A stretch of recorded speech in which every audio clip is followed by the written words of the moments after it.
Ladies and gentlemen, hey, hi, how you doing? Welcome back to the channel. Thank you so much for stopping by. First things first, before we get anywhere into today's video, I do want to remind you that right now, the Hey, Hi, How You Doing apparel is officially live over on 1UP Threads. This is a limited drop. It's only going to be available for this weekend, so if you want to grab anything, now is the time to do so. Link is at the very top of the description. Now, of course, Season 3 is live here in Warzone. It was a pretty big update all around. We got a lot of new Cold War content. We got a lot of new Warzone content. Of course, we have Verdansk 84 in there. Then we got a ton of weapon tuning. Like, this was actually one of the biggest weapon tuning passes that we've ever had in Warzone history. It was also really detailed notes too, which is a great thing to see. We get a lot of insight as to what they're looking to change, what they're aiming for with certain nerfs and with certain buffs. So today we're gonna look at the Warzone meta, because a lot shifted with this update.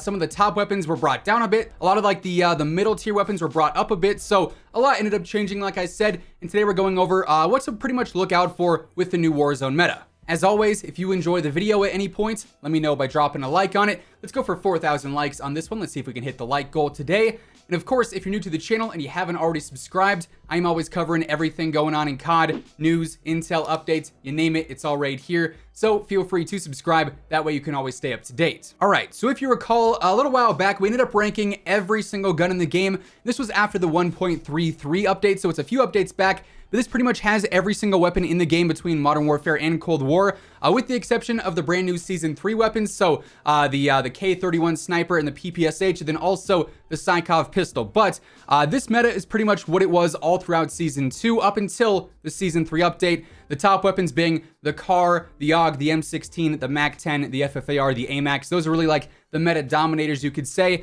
But of course, with this update, a handful of these guns were touched. Some of the more competitive weapons were touched. Some of the viable weapons were touched. So we ended up getting a lot of shifts up and down with various weapons. So first up, one of the weapons that was hit the hardest with this update is, of course, the AUG. We all know just how powerful it was back in Season 2 and even throughout Season 1 as well. But this update ended up honestly nerfing it pretty severely. So this is definitely not top tier meta anymore, in my opinion. I think it's on the verge of being competitive or viable here. I'm going to keep it in competitive because overall it's still going to be decent to use. It is just going to have a lot higher of a skill gap now, and it's not going to be nearly as effective as it was before, because it did see some pretty significant nerfs to its burst, to its range, to some of its barrels. So there's a lot that ended up changing here. I don't think the AUG is nearly as much of a meta dominator anymore. Now, almost hand in hand with that, you've got the M16. This was also nerfed in a lot of very similar ways to the AUG. However, for whatever reason, the M16 just doesn't feel as bad anymore.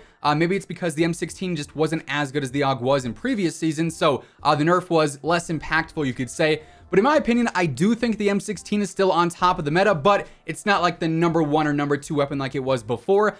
It does take a bit more skill to use now. You got to be a bit more accurate and a bit more patient when using it, especially at some longer ranges. But overall, I do think the M16 is still a very, very good gun. So I'm going to leave it at the top meta category. You could maybe make an argument for competitive, but it's definitely in this area where you can use it, you can do well with it. It's not going to get outgunned by things like, the bottom tier weapons here, like the Dragunov or the Milano 821. It's definitely going to be beating out a lot of these weapons as is. Now, one update that I thought was rather surprising with the Season 3 patch was the whole recoil buff to the AK-47. Basically, they adjusted the recoil so it's actually way easier to control. And that was one of the big downsides that the AK-47 from Cold War had. Do keep in mind, we are just focusing on the Cold War AK here. But previously, it was sort of a slower rifle that hit really hard, but its recoil was all over the place. It was not ideal whatsoever, especially in those medium and in those long-range fights. It just wasn't viable to use. It wasn't a great weapon to run around with compared to a lot of other options that we have here. But because they ended up changing the recoil, at minimum, I'm saying this is a competitive weapon now. Its TTK is actually very, very similar to like the CR56 AMAX.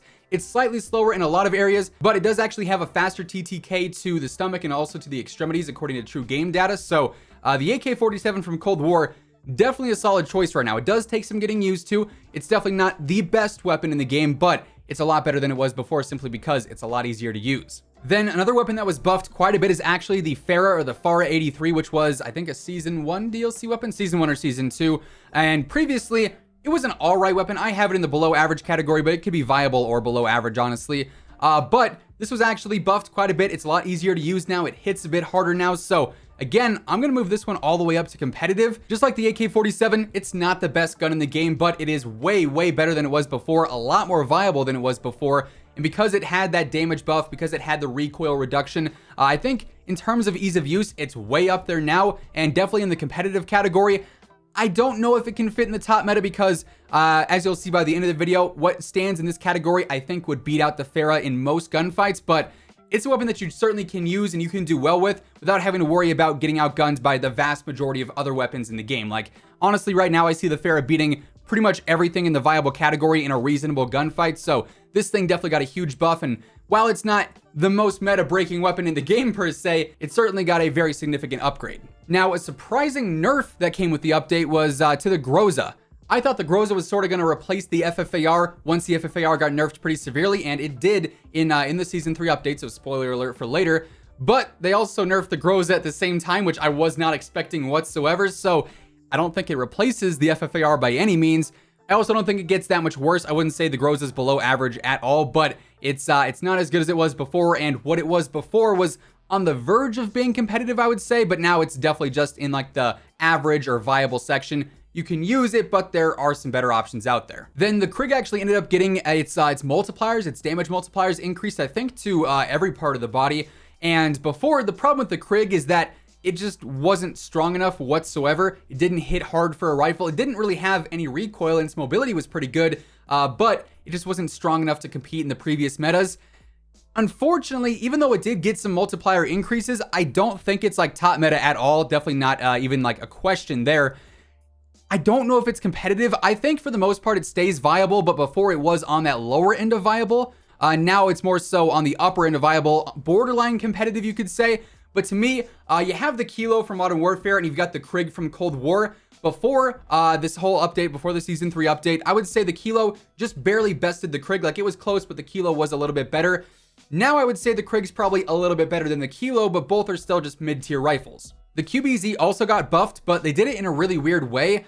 Previously, the QBZ was a pretty weak rifle, but it had really good mobility, and they pretty much just focused on the mobility aspect. They made it a bit faster, I think just in general, than also in ADSing, but the problem is the QBZ still is not a strong enough rifle, or even comparing it to some SMGs, it's not strong enough to compete in a lot of those close and medium range fights. So while it did get buffed, I don't see it being that much better. It's a faster rifle, like you can maneuver faster with it, you can rotate faster with it, but you're definitely not going to be killing all that faster with it. So for that reason, I'd still say it's borderline viable, but in below average. It's definitely on like the top side of it, but overall, it didn't get enough of a buff. They need to focus more on the damage for the QBZ to be a better weapon in general, but hey, if you want a really fast assault rifle for some reason, the QBZ could be your best bet in that department. Now, the LC-10 ended up getting a slight bullet velocity increase with this update, but it was limited to just that bullet velocity increase, at least according to the patch notes. And before, the LC-10 was a solid weapon. I'd say it was definitely one of the better SMGs, sort of underrated in a sense. The Bullfrog and the LC-10 were very similar. I do think the Bullfrog is still a better SMG, and it was a better SMG before. But overall, the LC-10, I would say, is now like borderline competitive, but mainly just on the higher end of viable, because ultimately, a simple bullet velocity increase isn't going to make a weapon insanely good unless it's a really good medium and long range weapon, which of course, the LC-10 is not. Now, staying with the SMGs, the MAC-10 did actually end up getting a damage nerf. It wasn't a huge nerf, but it was a nerf nonetheless. I think the TTK is like 10% slower now, something like that. I think that's what the patch notes said, which isn't like the craziest nerf in the world, but I think it's enough to sort of drop it down more so into the competitive meta. And I say this because the SMG category currently has a ton of different really good options. I don't know why the Cold War MP5 was inviable before, but it's definitely in competitive now. So both the MP5 options, totally viable right now, both very good choices. The Bullfrog, which is already in the competitive category, I would say is another great choice. Personally, I love the Bullfrog. I'm waiting for the day that the Bullfrog is the meta SMG because it's just such a fun weapon to use. But those are all options. The MAC-10 is still an option. Now, real quick post edit here. Hey, hi, how you doing once again? Like I said earlier, this list does not show off the new Sniper or the PPSH. And initially, I was sort of on the fence about whether they should be put into viable or competitive, but True Game Data and JGod did some further testing and found out that the K31 actually isn't even as good as the car in every category but reload speed, so you're pretty much better off going with the car every single time. Then when it comes to the PPSH, while it is super mobile and it's very agile and very fast, it's not very strong. Its TTK is not good at all for a submachine gun, so I'd say as of right now, both of these would sit in viable at best. You could use them, but they're definitely not the best options. Also, completely overlooked the FFAR in there somehow. This got several nerfs to it. I believe they nerfed the damage, they nerfed the ADS speed some more, so it got a handful of nerfs to it. They definitely take it down from that top tier meta spot. I don't think this is nearly the beast that it was throughout Season 2, you know, but it's still a very good rifle for, you know, close range engagement. Its fire rate is going to make it so that even though the TTK and the damage aren't as good as before, it's still a really good option for some of those closer range fights. It's sort of similar to the RAM in that sense, and that's why I feel like it belongs more so in the competitive category now, because that's where that is. It's a rifle that can hold its own in some closer and medium range fights, but it also could potentially be outgunned depending on the exact situation. It's definitely not as good as it was before though, but it wasn't just nerfed into the ground like I would say some other weapons in the past have been, i.e. The EBR, which at one point was that one-shot headshot. It was a really good, you know, marksman rifle for a bit, then it got nerfed, no longer really that viable. The Kilo was the top dog, now just sort of middle tier. So there's been a lot of weapons that have been insanely good that are just, you know, not even existent in the meta anymore. The FFAR is not one of those. You could still use this, but one, I think it's boring at this point. Two, it's not going to be anywhere as good as it was before. Also, we do have the Psychov. I forgot to mention that one.